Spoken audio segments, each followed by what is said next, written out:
आए हमारे रब, हमने अपने नफ्सों पर जुल्म किया है। रब्बना ज़लमना अनफुसना व इल्लम तग़फिर लना व तरहमना लनकूनन्ना मिनल खासिरीन। आए हमारे रब, हम दोनों ने, आदम हव्वा दोनों, हम दोनों ने अपने नफ्सों पर जुल्म किया है। तूने जिस दरख्त के फल को खाने से मना किया है, शैतान के बहकावे में हम आ गए हैं और हमने उस दरख्त के फल को खा लिया है।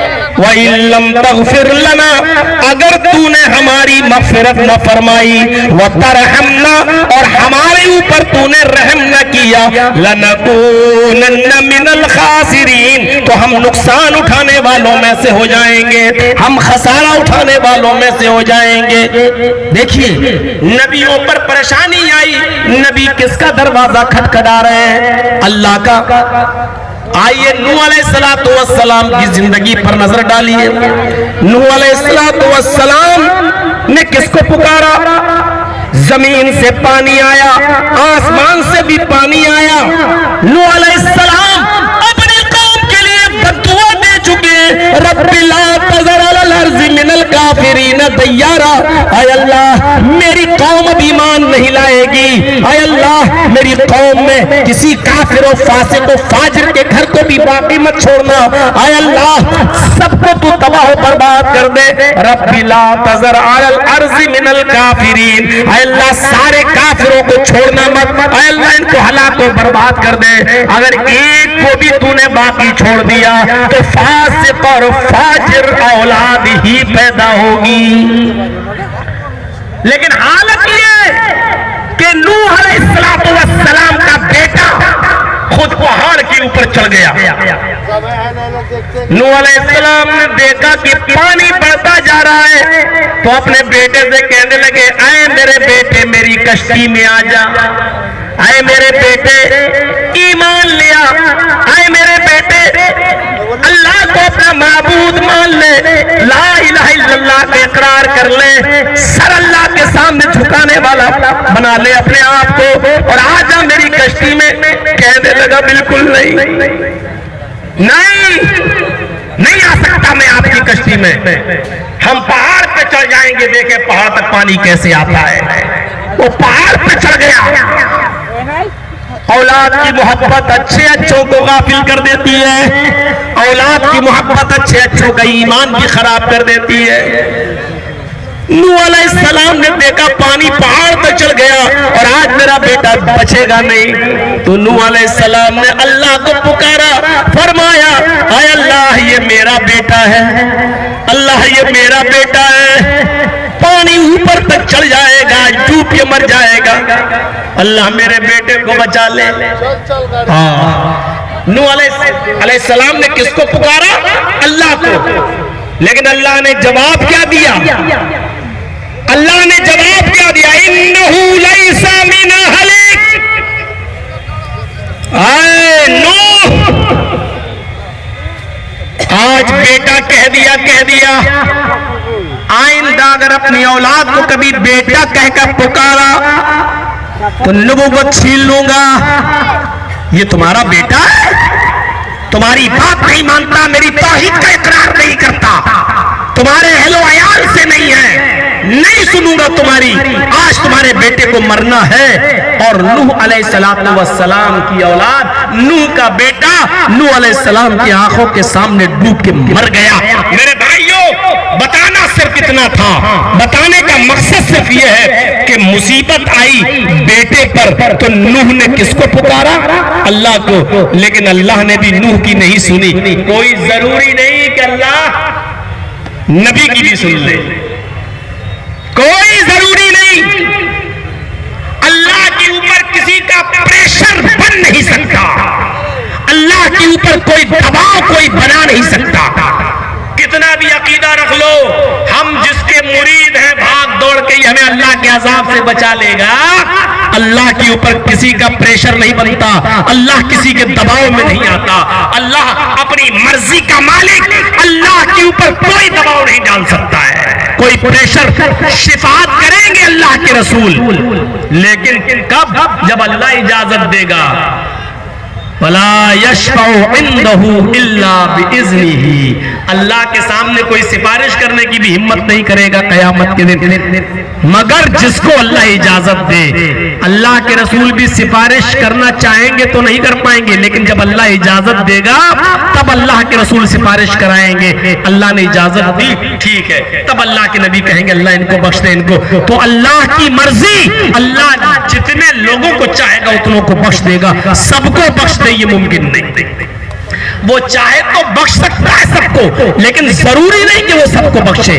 अल्लाह के नबी जितनों को चाहे उतनों को जन्नत में ले जाए, ये भी जरूरी नहीं। अल्लाह के नबी सिर्फ सिफारिश करेंगे, अल्लाह जितनों को चाहेगा उतनों को बख्श देगा। मेरे भाइयों, इस तौहीद को याद रखिएगा। अभी आ रहे हैं तो वाकया तो नूह अलैहिस्सलाम ने कि बेटे पर मुसीबत आई, नूह ने किसको पुकारा? अल्लाह को, और अल्लाह ने इसके बावजूद नूह की नहीं सुनी, डूब के मर गया नूह का बेटा नूह के सामने। इब्राहीम अलैहिस्सलाम की जिंदगी पर नजर डालो। इब्राहीम अलैहिस्सलाम की जिंदगी पर नजर डालो।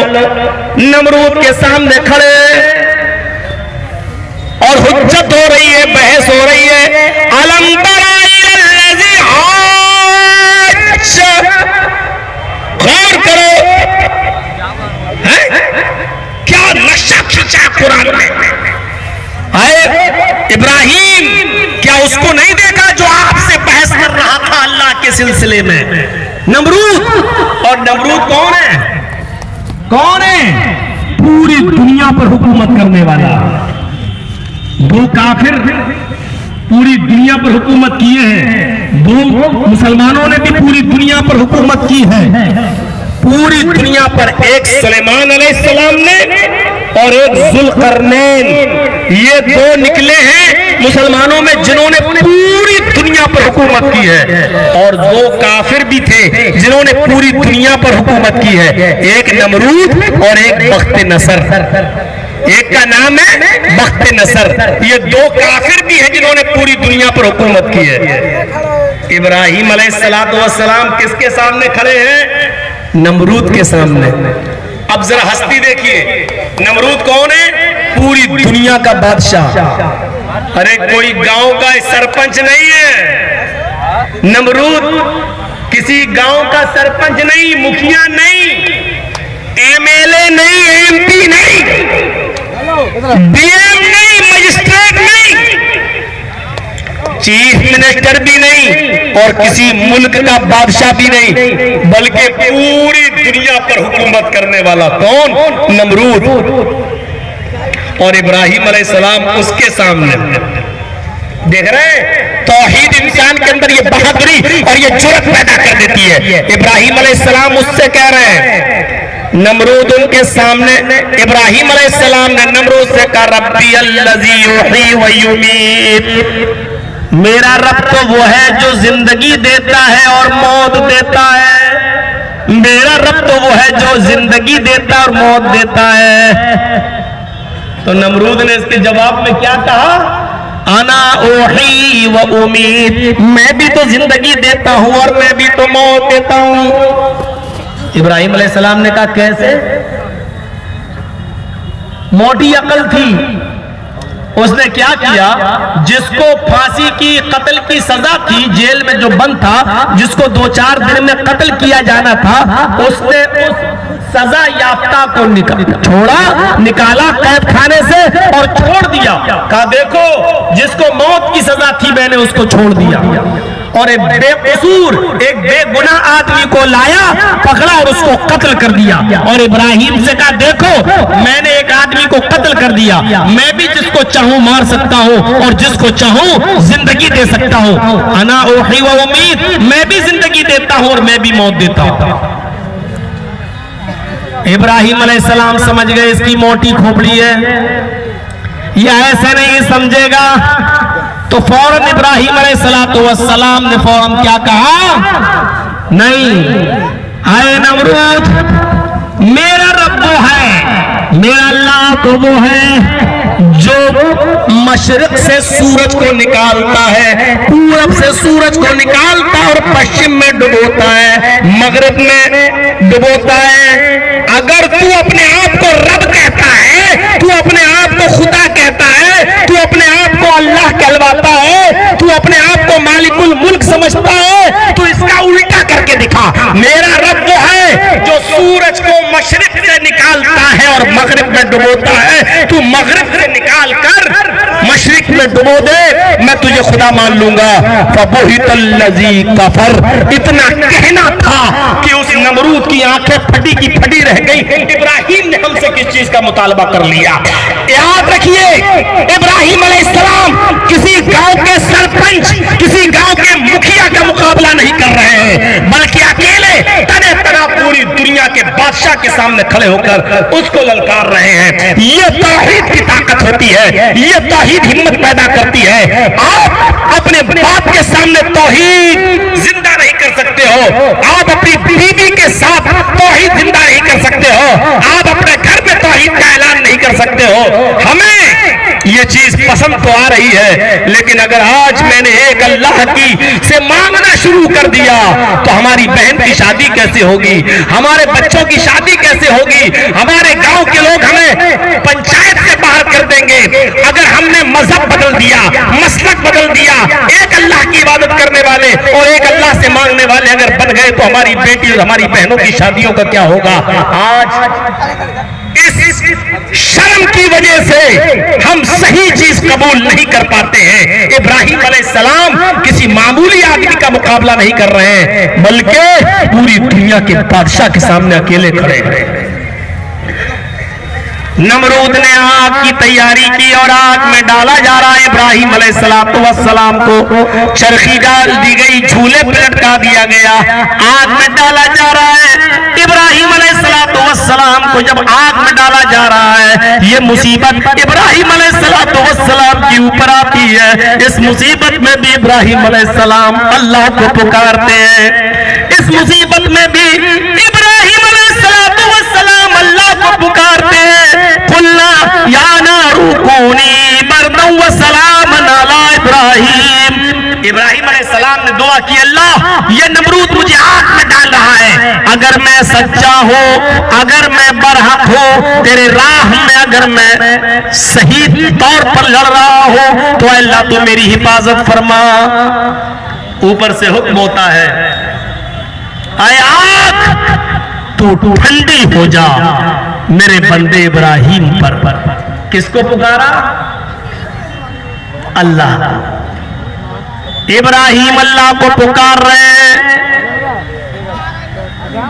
नूह अल्लाह को पुकार रहे हैं, आदम अल्लाह को पुकार रहे हैं, जकरिया यहया अल्लाह को पुकार रहे हैं, याकूब अलैहिस्सलाम का बेटा यूसुफ, याकूब के और दूसरे बेटों ने मिलकर यूसुफ को कुएं में फेंक दिया और कई साल तक यूसुफ अलैहिस्सलाम का पता नहीं चला। याकूब अलैहिस्सलाम अपने बेटे के लिए इतनी दुआएं मांगे, इतनी दुआएं मांगे कि मांगते मांगते उनकी आंखों की रोशनी चली गई। लेकिन किसको पुकार रहे हैं? अल्लाह को पुकार रहे हैं। आओ तुम्हें एक ऐसा नक्शा दिखाऊं, जनाबे मोहम्मद हजरत यूनुस अलैहिस्सलाम का मंजर भी देखो, अय्यूब अलैहिस्सलाम का मंजर देखो। बीमारी है, पूरे जिस्म में कीड़े पड़ गए, नबी है और पूरे जिस्म में कीड़े पड़ गए, जिस्म सड़ गया, कीड़े उनका गोश्त खा रहे हैं।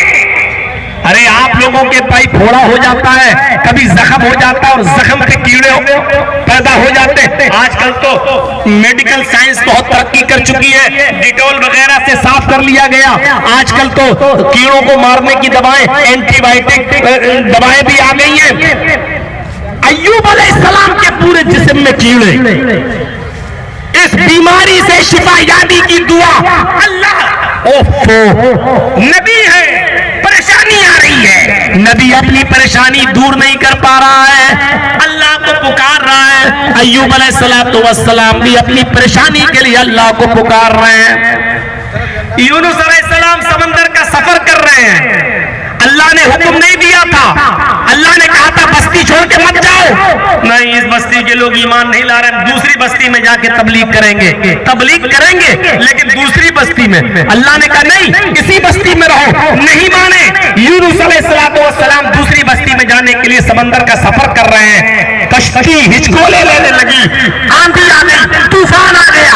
मेरे प्यारे साथियों जरा गौर करो, इस आंधी और तूफान के मौके पर नाव चलाने वाला कहने लगा अल्लाह का कोई नाफरमान बंदा इस कश्ती में बैठा हुआ है। अच्छा फिर क्या किया जाए? कहा कैसे पता चले?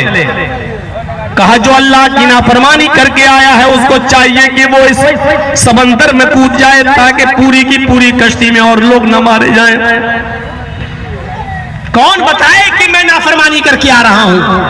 पर्चियां डाली गई, कुरानदाजी होती है। जब कुरानदाजी की नौबत आई और पर्चियां फेंकी जाती हैं जमीन कश्ती पर और यूनुस अलैहिस्सलाम से कहा जाता है आए यूनुस तुम उठाओ, तुम अल्लाह के नबी हो, तुम नेक बंदे हो, तुम ही पर्ची उठाओ, देखे किसका नाम निकलता है। कुरानदाजी होती है। हजरत यूनुस अलैहिस्सलाम में पर्ची उठाते हैं। 50 लोगों में जब पर्चियां डाली जाती हैं और यूनुस अलैहिस्सलाम पर्ची उठाते हैं तो यूनुस अलैहिस्सलाम को क्या मालूम था कि इस पर्ची में मेरा ही नाम निकलेगा। जैसी पर्ची खोली जाती है यूनुस अलैहिस्सलाम का नाम आता है। अल्लाह ने यह जाहिर कर दिया है यही है जो मेरे हुक्म के बगैर कश्ती में बैठा हुआ है। सारे के सारे लोगों ने मिलकर यूनुस अलैहिस्सलाम को समंदर में फेंक दिया। इधर समंदर में फेंका, कुरान क्या कहता है फल्तकमहुल हूत, उधर मछली ने उनको अपने पेट में निगल लिया। बड़ी मछली। जो लोग समंदर का सफर करते हैं, हवाई पानी के जहाज वगैरह से गए होंगे हज करने पुराने जमाने के लोग, उनको मालूम होगा समंदर में कितनी कितनी बड़ी मछलियां होती हैं। पूरे पूरे जहाज को भी पलट देती हैं, कितनी बड़ी बड़ी मछलियां। मेरे भाइयों एक मछली ने यूनुस अलैहिस्सलाम को निगल लिया। यूनुस अलैहिस्सलाम मछली के पेट में है।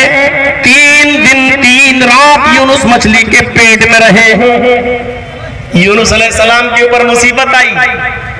नबी और मुसीबत अपनी मुसीबत खुद दूर नहीं कर पा रहे, अपनी मुसीबत को दूर करने के लिए अल्लाह को पुकार रहे हैं और क्या दुआ कर रहे हैं? कुरान पढ़िए, ला इलाहा इल्ला अंता सुब्हानका इन्नी कुन्तु मिनज़ ज़ालिमीन।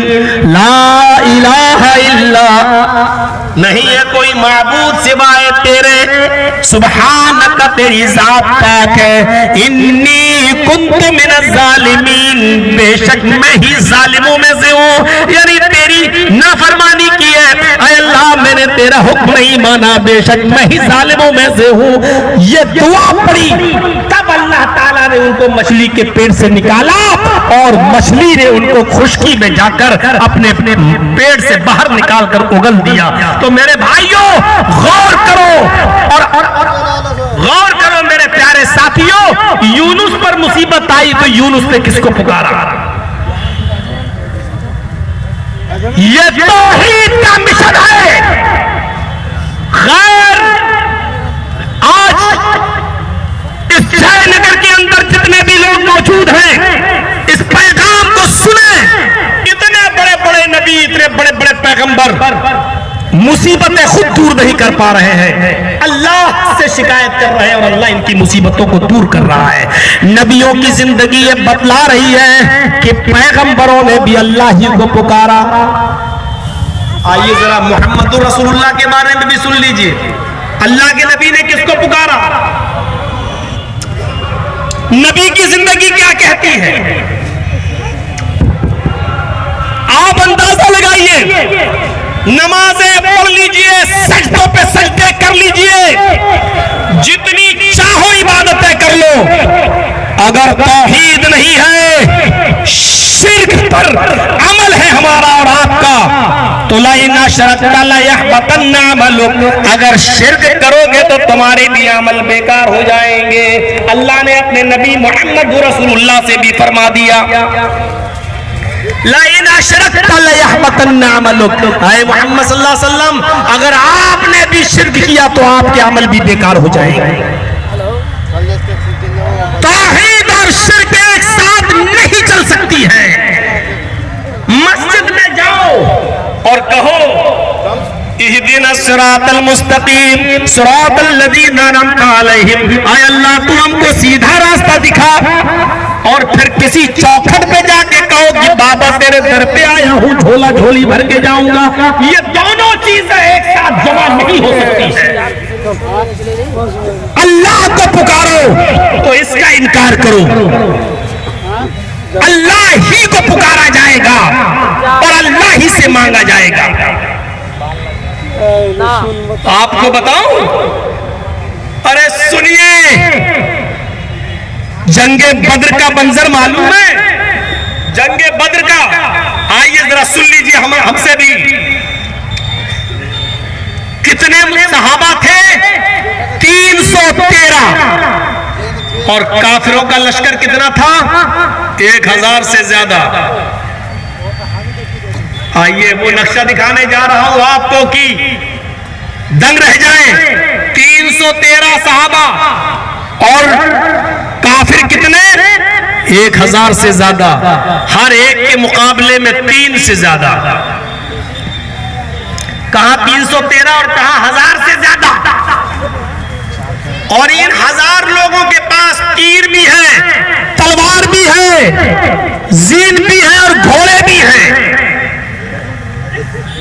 और सहाबाए किराम के पास तलवार है लेकिन अपने आप को काफिरों के तीर से बचाने के लिए ढाल नहीं है।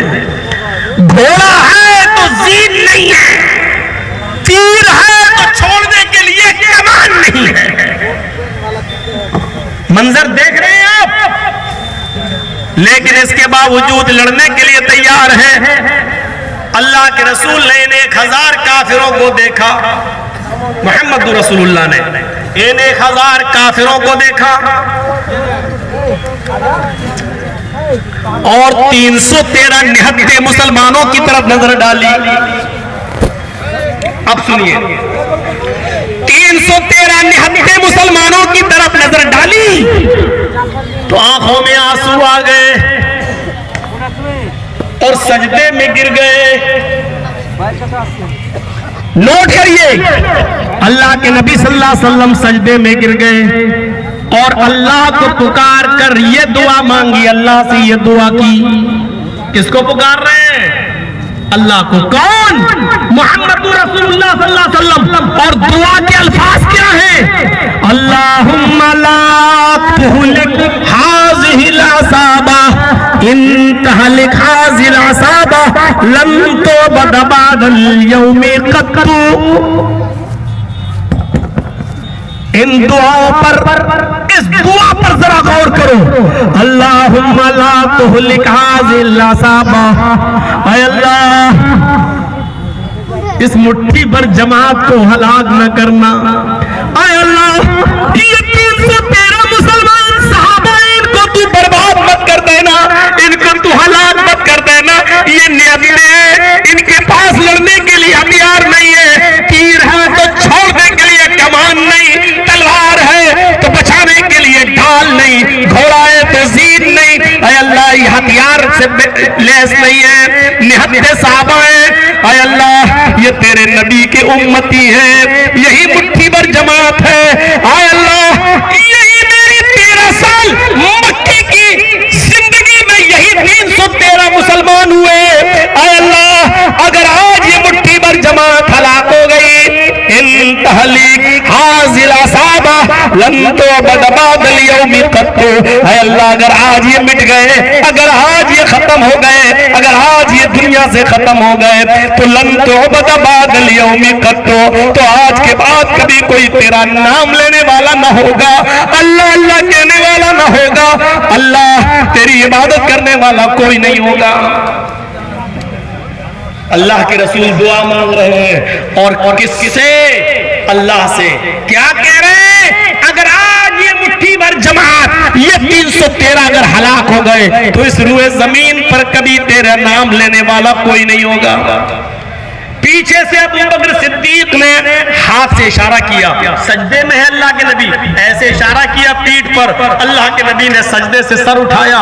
अबू बकर सिद्दीक का बयान है, मैंने अल्लाह के रसूल को अपनी पूरी जिंदगी में इतना रोते हुए कभी नहीं देखा जितना मैंने बद्र के मैदान में उस जमीन पर आंसू बहाते हुए देखा। नबी पर परेशानी, नबी पर मुसीबत के बादल, लेकिन पुकार रहे हैं तो अल्लाह को पुकार रहे हैं। यही तौहीद का मिशन है, यही तौहीद की दावत है। आए वो लोगों जो नमाजों में इय्याका नअबुदु व इय्याका नस्तईन कहते हो और फिर आस्थानों पे जाके कहते हो कि बाबा बेटा दे दो, बेटी दे दो। अपने ईमान का जायजा लो, अपनी तौहीद का जायजा लो। अल्लाह ताला अपने नबी से भी कह रहा है, आए मोहम्मद सल्लल्लाहु अलैहि वसल्लम अगर आप भी शिर्क पर मरेंगे और आप भी शिर्क करेंगे तो आपके भी अमल बेकार हो जाएंगे। ला यहबतन्ना अमलुका, तो आपके अमल भी खत्म हो जाएंगे, नेस्तो नाबूद हो जाएंगे, आपके अमल भी बर्बाद। तौहीद और शिर्क एक साथ नहीं। कितने भी हज कर लो, कितनी भी ज़कात दे दो, कितनी भी नेकियां कर लो, कितने भी नफली रोजे रख लो, कितनी भी नमाजें पढ़ लो, अगर शिर्क है हमारी जिंदगी में हमारे अमल बेकार। इसलिए कोशिश कीजिए अपनी जिंदगी को शिर्क से बचाने की, कोशिश कीजिए अपनी जिंदगी को शिर्क से बचाने की। शिर्क चींटी की चाल से भी ज्यादा बारीक होता है। कोशिश करिए ये कहने की कि बीमार था, अरे डॉक्टर ने दवा दी तब जाकर मुझे आराम मिला। कोशिश करिए ये जुमला आपकी जबान से न निकले, बल्कि ये जुमला निकले, बहुत बीमार था, अल्लाह ने मेरे दिल में डाला, उस डॉक्टर से दवा लेके आया, अल्लाह ने उस डॉक्टर की दवा के जरिए मुझे शिफा अता फरमाई है। ये जुमले निकले हमारे मुंह।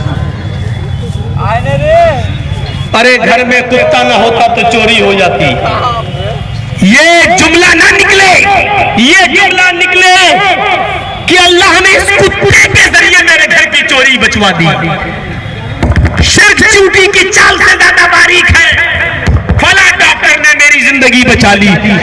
ऐसे शिर्क से अपने आप को बचाइए मेरे भाई। अल्लाह के नबी जनाबे मोहम्मद रसूलुल्लाह सल्लल्लाहु अलैहि वसल्लम मक्के से मदीने की तरफ जा रहे हैं। आप अपने ऊँटनी पे सवार हैं, ऊँटनी की लगाम को तमाम लोग पकड़े हुए हैं कि मेरे घर पे रुकिए, मेरे घर पे रुकिए। अल्लाह के नबी फरमाते हैं ऊँटनी की लगाम को छोड़ दो, ऊँटनी आज मेरे हुक्म से नहीं अल्लाह के हुक्म से रुकेगी। जिसके घर पे अल्लाह रोकेगा उसके घर पे रुकेगी। मदीने की औरतें छतों पे चढ़ी हुई है, देखना चाहती है कि अल्लाह के रसूल की सवारी किसके मकान पे रुकती है। औरतें घरों की छतों पे चढ़ी है, नबी अकरम को अपनी आंखों से देखना चाहती है कि ये नबी की ऊँटनी किसके घर पे रुकती है। उसी मदीने में छोटी छोटी बच्चियां ढोल बजा रही है, दफ बजा रही है। 5-5 साल की बच्चियां हैं, 6-6 साल की बच्चियां हैं, दफ बजाते हुए कह रही है कल बद्र अलैना मिन सनयातिल बदाई वजब शुक्र अलैना मा लिल्लाहि दाई। अल्लाह का शुक्र है कि आज 14वीं रात का चांद मदीने में नमूदार हुआ है, फरहान की चोटियों से चमका है, आज मक्के से मदीना तशरीफ लाया है। हम तो अल्लाह का शुक्र अदा करेंगे जितना हो सकेगा। और उन बच्चियों ने गीत गाते गाते ये शेर भी पढ़ दिया, वफीना नबिय्युन यअलमु मा फी गद। आज तो मदीने में एक ऐसा नबी आ गया है जो कल की बात भी जानता है, कल क्या होने वाला है वो भी जानता है। अल्लाह के रसूल ने जब ये सुना कि इन बच्चियों ने ये कहा कि एक ऐसा नबी है जो कल की बात भी जानता है, ऊँटनी से उतर गए, उन बच्चियों के पास आए, फरमाया दई हाजिल कलिमात, आए बच्चियों ये जुमले मत पढ़ो जो पहले पढ़ रही थी वही पढ़ो। अल्लाह की कसम मैं कल की बात नहीं जानता, मुझे नहीं मालूम कि कल मेरे और तुम्हारे साथ क्या किया जाएगा, कल का इल्म तो सिर्फ अल्लाह को है। शिर्क बर्दाश्त नहीं किया, शिर्क बर्दाश्त नहीं किया। आज ओहो मेरी औलाद अब अपने पैरों पे खड़ी हो गई, अभी हमारे लिए सहारा बन गया है, अभी हमें खिलाएगा पिलाएगा। नहीं, कोशिश करो कि हमारे मुंह से जुमले निकले कि अल्लाह ने हमारी औलाद को उनके पैरों पे खड़ा कर दिया और मुझे इन औलाद के जरिए अल्लाह रब्बुल आलमीन मेरी परवरिश फरमाएगा। ये औलाद इंशाअल्लाह मेरा सहारा बनेगी अल्लाह की तौफीक से। ये जुमले हमारे मुंह से निकलना चाहिए। मेरे भाइयों, चींटी की चाल से ज्यादा बारीक होता है ये शिर्क। कोशिश करिए शिर्किया जुमले हमारी जबान से न निकले। आपने खौला बिनते सालबा का नाम सुना होगा, एक बहुत ही बुजुर्ग सहाबिया गुजरी है। जरा सुनिएगा, नक्शा मंजर देखिएगा। इनके शौहर थे खौला बिनते सालबा के औस इब्ने सामित, इनके हस्बैंड थे और किसी बात पर अपनी बीवी खौला से नाराज हो गए तो खौला से नाराजगी के आलम में क्या कह दिया, अंते अलैया का ज़हर उम्मी, ऐ खौला तू मुझ पर मेरी माँ की पीठ की तरह हराम हो चुकी है। अरबी जबान में ये जुमले बहुत खतरनाक है। अगर कोई शख्स अपनी बीवी से ये कह दे कि तू मुझ पर मेरी माँ की तरह हराम है तो समझ लो कि उसने बहुत बड़ा जुर्म किया है। अब इस जुर्म की तलाफी कैसे होगी? खौला बिनते सालबा ने औस इब्ने सामित से किसी बात पर थोड़ी सी, मियां बीवी है होते दो बर्तन है खड़कते हैं, औस इब्ने सामित ने कह दिया कि अंत अलैया का ज़हर उम्मी, तू मुझ पर मेरी माँ की तरह हराम हो चुकी है। चल आए खौला, तू मुझ पर मेरी माँ की तरह हराम हो गई है, जिस तरह मेरी माँ मुझ पर हराम तू भी हराम। खौला बिनते सालबा ने बाद में कहा है, मेरे हस्बैंड औस ये तुमने क्या किया है, ये हमारे छोटे छोटे बच्चे कहाँ जाएंगे? अब जबान से निकला हुआ तीर कैसे वापस आए?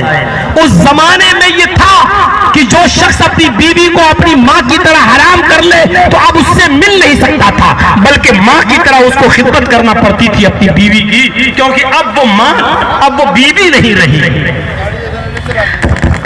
औस इब्ने सामित ने बाद में बहुत अफसोस किया कि मेरे मुंह से ये जुमले नहीं निकलना चाहिए। मैं आपको जो मंजर बताना चाहता हूँ उस मंजर की तरफ जरा आइए और देखिए। मेरे प्यारे साथियों, उस मंजर की तरफ जरा आइए और देखिए। औस इब्ने सामित को अफसोस होता है। उन्होंने अपनी बीवी खौला बिनते सालबा से कहा, आए खौला, तो मोहम्मद रसूलुल्लाह के पास जाओ और अल्लाह के नबी को पूरी बात बताओ। अल्लाह के रसूल कोई ना कोई रास्ता जरूर निकालेंगे, हमारे और तुम्हारे मिलने का कोई रास्ता जरूर निकालेंगे।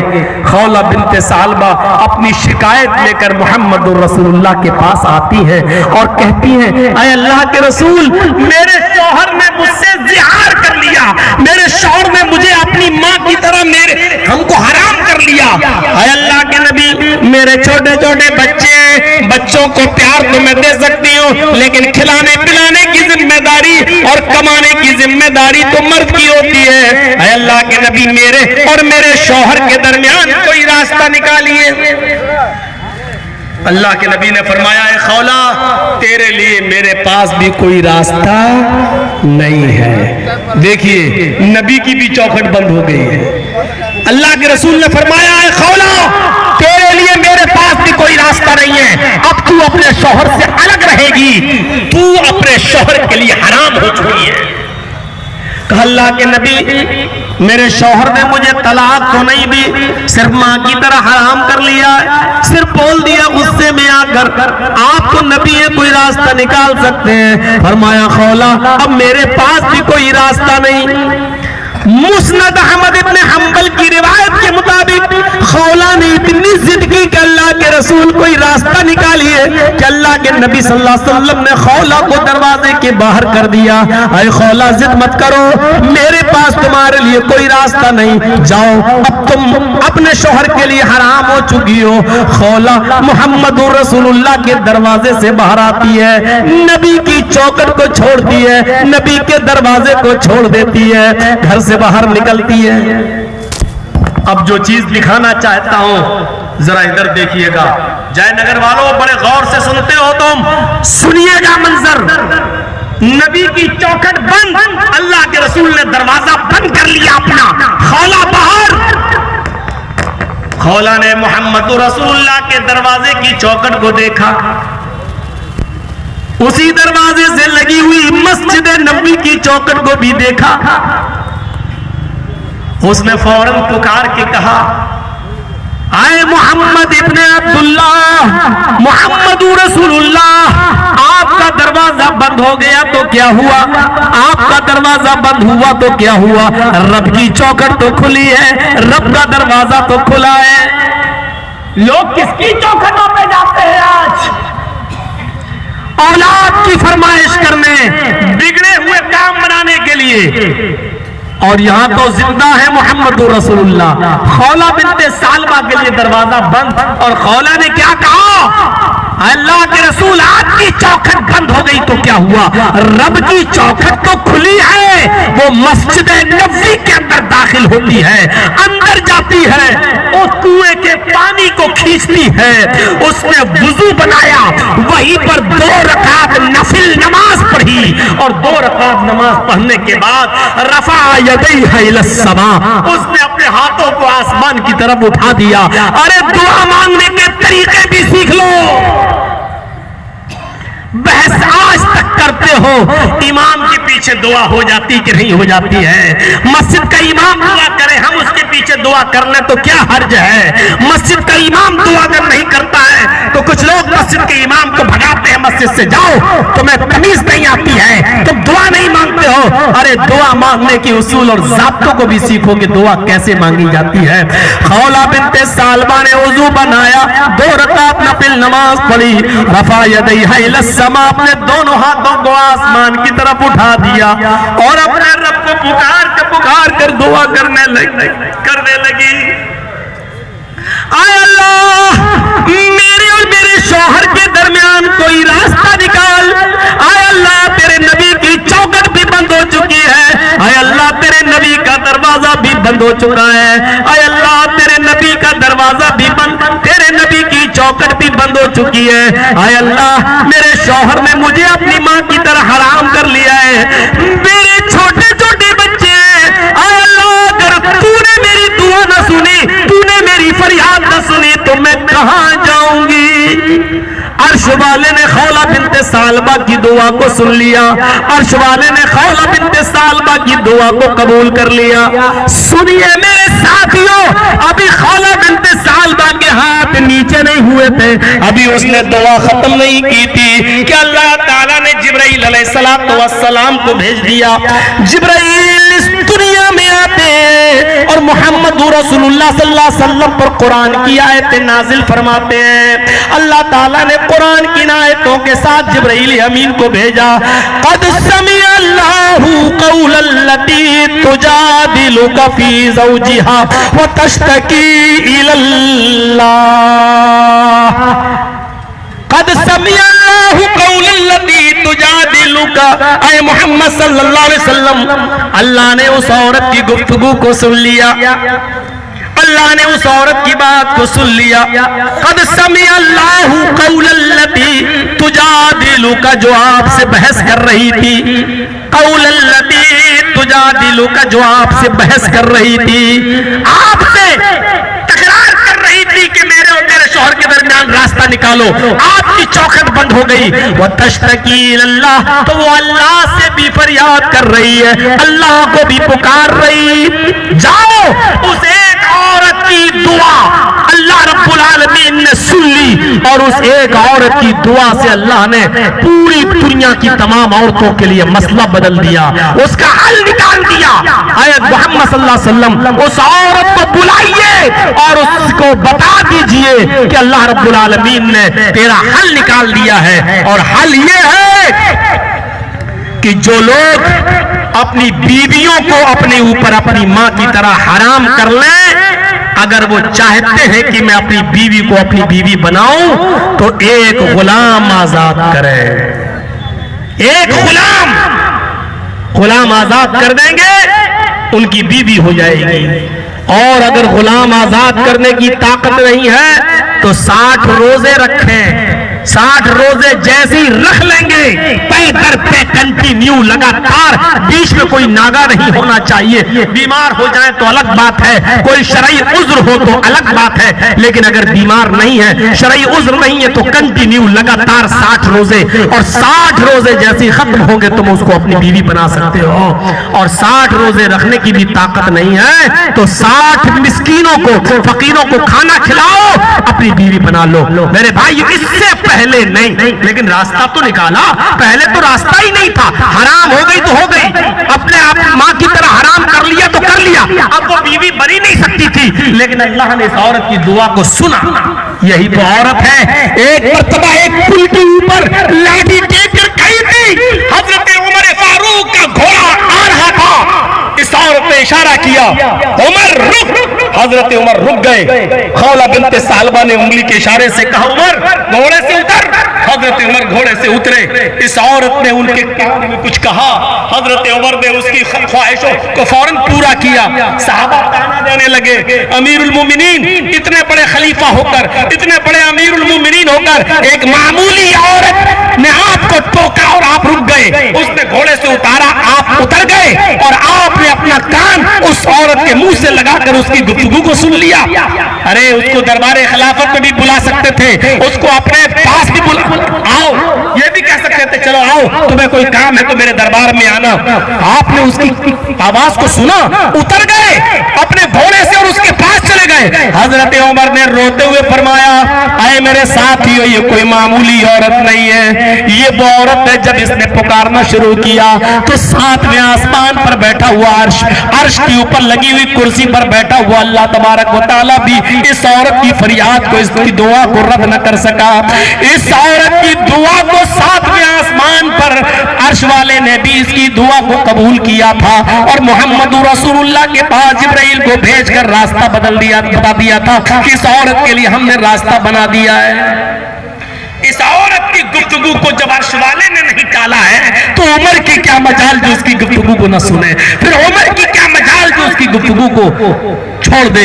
मेरे भाइयों, ये खौला बिन्त सालबा थी। हम कहां हैं? हमने तौहीद को समझा नहीं। हम ये जानते हैं बस नमाज पढ़ो और शिर्क करते रहो। मेरे भाइयों याद रखना, इन्नल्लाह ला यग़फ़िरु अन युश्रका बिही व यग़फ़िरु मा दूना ज़ालिका लिमन यशा। अल्लाह रब्बुल आलमीन तो वो है जो शिर्क को कभी माफ नहीं करेगा और शिर्क के अलावा जिसको भी चाहेगा माफ कर देगा।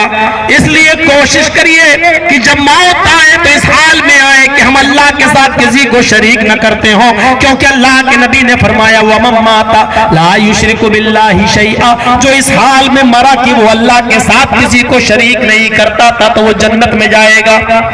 इसका मतलब क्या हुआ? शराबी था, जुआरी था, कबाबी था, फिर भी जन्नत में जाएगा। हाँ, वो जाएगा, शर्त यह है कि वो शिर्क नहीं करता हो। जहन्नम में अपने गुनाहों की सजा पाएगा, चोरी की सजा जहन्नम में पाएगा, जिना की सजा जहन्नम में पाएगा, शराब नोशी की सजा जहन्नम में पाएगा।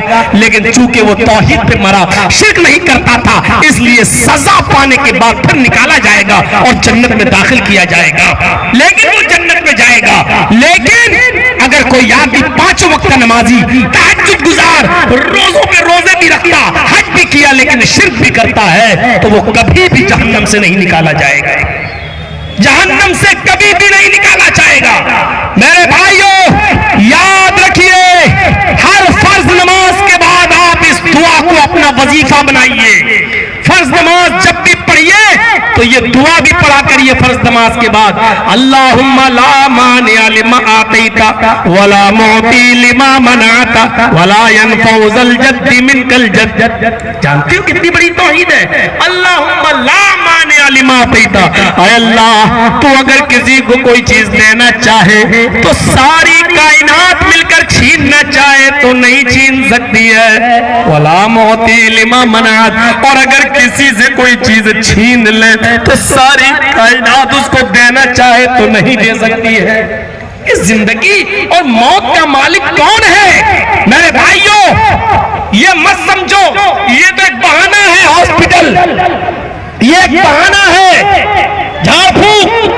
वरना मौत का जब वक्त आ जाता है तो मौत अपने वक्त पर आ जाती है। याद करो जब एक काहिन ने फिरौन से कहा था, क्या है फिरौन, तेरी सल्तनत में एक बच्चा ऐसा पैदा होगा जो बच्चा बड़े होकर तेरी सल्तनत की काया को पलट देगा, तुझे हटाकर खुद बादशाह बन जाएगा, तुझे तेरी ममलिकत से बेदखल करेगा। तो फिरौन ने मुस्कुराते हुए कहा था, ऐ काहिन, हम किसी बच्चे को जिंदा रहने देंगे तब ना। अरे भाइयों सुनो, गौर करो, इस वाक़े को सुनिए। फिरौन ने उसके बाद जो भी बच्चा पैदा होता था हर बच्चे का कत्ल करवा दिया करता था। क्यों? क्योंकि एक नुजूमी ने, काहिन ने यह कह दिया था कि एक बच्चा पैदा होगा जो बड़े होकर तेरी सल्तनत को खत्म करके खुद बादशाह बनेगा और तुझे तख्तो ताज से बेदखल कर देगा। फिरौन इसके बाद से हर बच्चे को कत्ल करवाने लगा। फिरौन के वजीर, फिरौन के दरबारी एक एक घर में घुस घुस कर जायजा लेते थे कि किसी तरीके से किसी बच्चे का पता चल जाए। जिस बच्चे का पता चलता था फिरौन के हवाले कर दिया जाता था और उस बच्चे को कत्ल कर दिया जाता था। किसी बच्चे को जिंदा नहीं रखा जाता था। उसी बस्ती में, फिरौन की उसी ममलिकत में, फिरौन की उसी बादशाही में अल्लाह तबारक व तआला ने मूसा को पैदा कर दिया। और मूसा की मां 3 दिन 4 दिन तक अपने बच्चे को छिपाती रही, अपने बच्चे को कभी इधर से कभी उधर ले जाती रही। और जब उसको यकीन हो गया कि मेरा बच्चा भी पकड़ लिया जाएगा, मेरा बच्चा भी फिरौन के दरबारी अपनी गिरफ्त में ले लेंगे और इसको फिरौन के सामने पेश कर देंगे और फिरौन मेरे बच्चे को कत्ल कर डालेगा, तो इसके जहन में तरकीब आई। अल्लाह ने इस तरकीब को दिमाग में डाला। मूसा की मां ने लकड़ी के एक संदूक के अंदर मूसा को बंद कर दिया। लकड़ी के एक संदूक के अंदर मूसा को बंद कर दिया और दरियाए नील के सुपुर्द कर दिया। जिस जगह की लहरें बह रही थी उसी जगह पर लकड़ी के उस संदूक को बहा दिया। वो देखती रही और समंदर की लहरें उस लकड़ी के संदूक को बहा के ले जा रही हैं। मूसा की मां के पास कोई और रास्ता नहीं था। मेरे पास ये बच्चा रहेगा तो देख लिया जाएगा और पकड़ा जाएगा। ऐसे समंदर में बहते बहते अगर किसी के घर के सामने से गुजरेगा और शायद कोई इस बच्चे को उठा ले और अपने घर में पाल पोस कर बड़ा कर दे।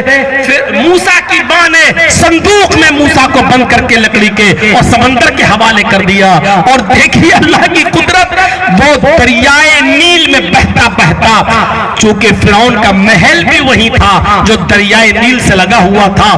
फिरौन की बीवी आसिया की नजर जब इस लकड़ी के संदूक पर पड़ती है जो अपने महल से झांक रही थी, उसने अपने दरबारियों को भेजा, कहा इस संदूक को उठा के लाओ, पता नहीं कौन सा खजाना इसके अंदर है। उसके दरबारी गए, लकड़ी के उस संदूक को उठा के लाए। जब खोल के देखा आसिया ने, फिरौन की बीवी ने, तो दंग रह जाती है। निहायत खूबसूरत और हसीन और जमील बच्चे को देखती है। फिरौन को पता चला। फिरौन ने कहा मेरी बीवी, इस बच्चे को मेरे हवाले करो, मैं इसको कत्ल करूंगा। फिरौन की बीवी ने कहा नहीं, ये बच्चा तो हमारे पास रहेगा, हमारी औलाद नहीं, हम इसको अपना बेटा बना लेंगे और हमारे यहाँ रहेगा तो क्या आपके खिलाफ बगावत करेगा, हम इसकी अच्छी तरबियत करेंगे। फिरौन ने कहा नहीं, हम इसको कत्ल करेंगे। लेकिन अपनी बीवी की जिद के आगे मान जाता है, कहता है कि ठीक है, जब हमारी निगरानी में रहेगा तो हमारे खिलाफ क्या बगावत करेगा, ठीक है तुम इसको पालो। उसको क्या मालूम था कि यही फिरौन के घर में पलने वाला यही बच्चा बड़े होकर हमारी सल्तनत को पलट देगा। वही फिरौन जो एक बच्चे को जिंदा नहीं रखता था, लेकिन अल्लाह ने जिसको बचाना चाहा, वो फिरौन के घर में अल्लाह ने उसको बचाया। वो फिरौन जो पूरे मुल्क मिस्र के पैदा होने के बाद हर बच्चे को कत्ल कर देता था, लेकिन अपनी तख्त और सल्तनत के हटाने वाले मूसा को अपने घर में परवरिश करता है, पलवाता, अल्लाह रब्बुल आलमीन उसके घर में पलवाता है।